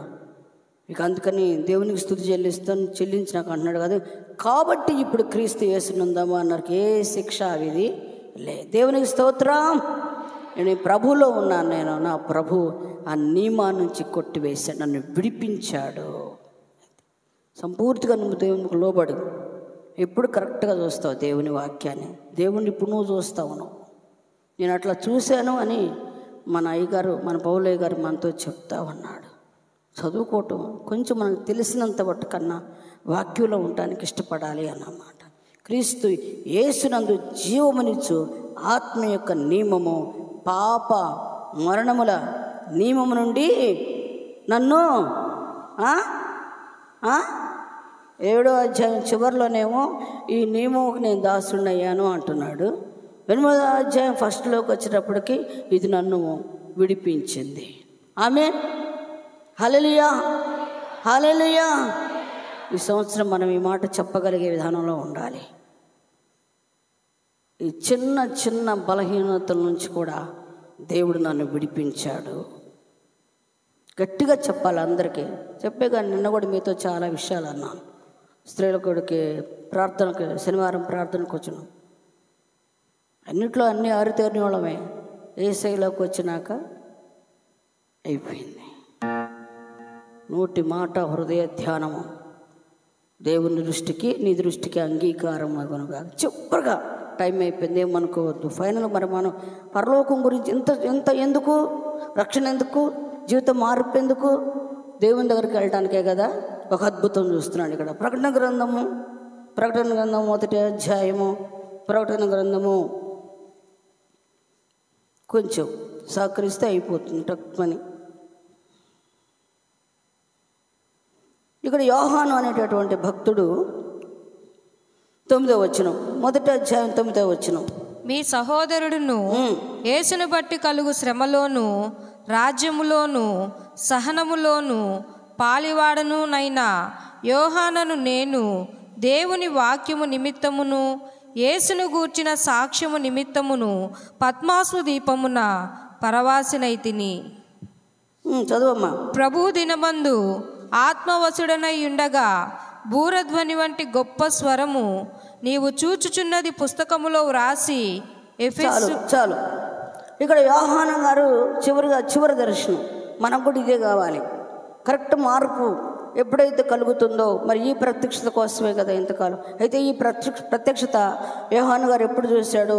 1, మీ సహోదరుడును, నేను ఒక సేవకుడిని అంటల్లా, మీ సహోదరుడిని, మీ అన్ననో మీ తమ్ముడినో, మీ సహోదరుడును యేసును బట్టి కలుగు శ్రమలోను రాజ్యములోను సహనములోను పాలివాడా పారిపోయినవాడా? నాకేదో పారిపోయినాడు అనుకుంటే ఇక్కడ పాలివాడేనా పారిపోయినాడు కాదా? నిజంగా అంతే ఉందా మీ దగ్గర బైబిల్లో? ఇప్పుడు పారిపోయిన వాళ్ళని ఏమన్నా మరి కదా. మీ సహోదరుడును యేసును బట్టి కలుగు. దేన్ని బట్టి కలుగుతుంది శ్రమ? మనకిప్పుడు సంఘంలోనైనా గృహంలోనైనా వ్యక్తిత్వంలోనైనా ఎక్కడైనా సరే ఒక శ్రమ కలుగుతుంది అంటే దేన్ని బట్టి కలుగుతుంది చెప్పకండి. మీరే అంటారుగా ఇదంతా దేవుని బట్టి కలుగుతున్న శ్రమ అని ఎప్పుడన్నా అనుకున్నావా?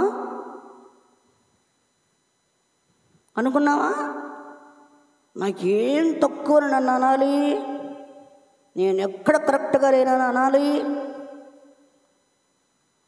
దేనికి అసలు రోషాలు పౌరుషాలు సహనం ఓర్పు అంటే అసలు దానికి ఇక్కడ మాత్రం కూడాను నెమ్మది లేకుండా అసలు వాక్యానికే విరుద్ధంగా అట్లా ఉంటున్నారని నేను అంటలేదు, కానీ అలా ఉండకూడదని దేవుడు చెప్తున్నాడు. అది యేసయ్య నిమిత్తము ఇది ఎంత శ్రమైనా ఎంత శోధనైనా సహనము ఓర్పు చాలా అవసరము అన్నమాట. అది పారిపోతారు ముఖం చూపించుకోకుండా. ఎందుకు అట్లాగా దొంగలుగా దోచుకుని వారు ఎందుకు ఉండాలి? ఓర్పు సహనం చాలా అవసరం. అది కూడా ప్రభువుని బట్టే. నువ్వు ఇంట్లో శ్రమ పడుతున్నావా? ప్రభువుని బట్టే. సంఘంలో నిందించబడుతున్నావా? ప్రభువుని బట్టే. వ్యక్తిగతంగా నువ్వు ఎన్నో ఇబ్బందులకు గురవుతున్నావా? అది ప్రభువుని బట్టే అనుకుంటే కనుక ఒక ప్రత్యక్షతను దేవుడు నీకు చూపించబోతూ ఉన్నాడు. ఇది నాన్న ఆ శ్రమలో కూడా ఓర్పులో కూడా సహనం కూడా ఎలాగుండ పాలివారుగా అంటే నేను ఏన్ని వచ్చినా పాట పడుతున్నాను. అయ్యగారు పాట పడతారు కదా, శ్రమ అయినా బాధ అయినా నిందైనా హింస అయినా యేసు ప్రేమ నుండి వేరు చేయ. ఆ పాట ఒక్కటే నిజంగా వేరు చేసుకోవట్లేదా? వేరుగా ఉండలేదా? గుండె మీద చేసుకొని చెప్పుకుందాం ఎవరికి వాళ్ళే. పాట కాదండి, పాటలో ఉన్న భావాన్ని కూడా జీవితంలో అనుభవించగలిగే శక్తి, కృప ఉండాలి. వల్లించి పాడటం కాదు. పాడడం తప్పు అంటలేదు, అది వరం, తలాంతు. మాలాంటి పాడాలని పాడలేరు. కానీ నాకు పాటలు అంటే చాలా ఇష్టం, కానీ రాదు నాకు. పాట పాడటం కాదు, ప్రసంగాలు చేయటం కాదు, కానీ కరెక్ట్గా దాంట్లో మనం ఉన్నామా లేవా అని చూసుకోవాలి. అసలు ఆ పాట ఏంటండి? అసలు శ్రమలు కావివి మహిమ, అబ్బో మత్తులో. మరి అసలు ఎవరు మత్తులో లేవా? ఏందమ్మాయి ప్రార్థన కూడా, ఏందబ్బాయి కనపడలేదు, ఏందయ్యా కనపడలేదు ఏందో అంటే బాగలా, పని ఉంది, అది కాదు, ఇది కాదు, ఎక్కడున్నా ఎక్కడున్నా. మత్తు ఏం మత్తు అది?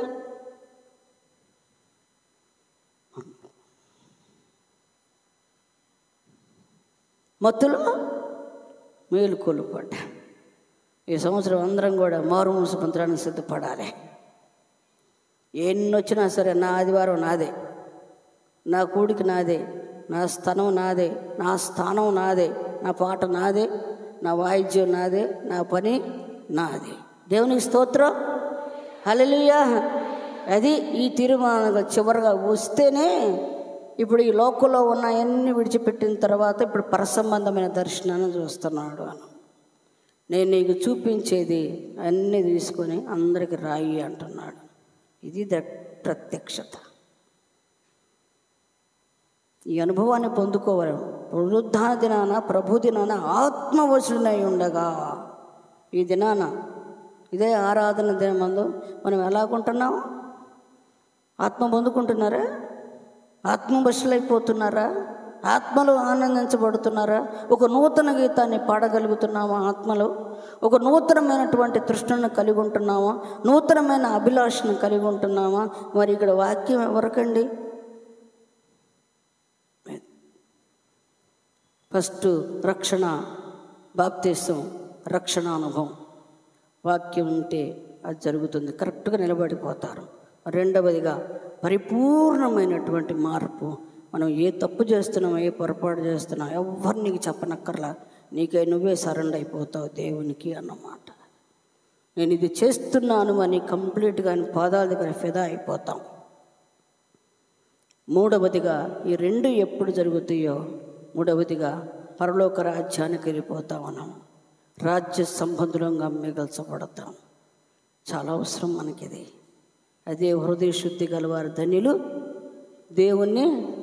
దేవుణ్ణి ఇది చూడటం అంటే రక్షణలో చూస్తాం, క్రియల్లో చూస్తాం, చివరికి పునరుద్ధానంలో ఆయన ప్రత్యక్షతలో ఆనందిస్తూ ఉంటాం. నీకు ఒక్కదానికే కాకుండా 7 సంఘాలకు రాయమని చెప్తున్నాడు. రాబోయే సంగతులు కూడా యోహాను గారికి తెలియజేస్తున్నాడు. అలా ఉంటుందండి దేవుణ్ణి చూడటం అంటే. రాబోయే సంగతులు, జరుగుతున్న సంగతులు మొత్తం దేవుడు నీకు తెలియజేస్తాడు.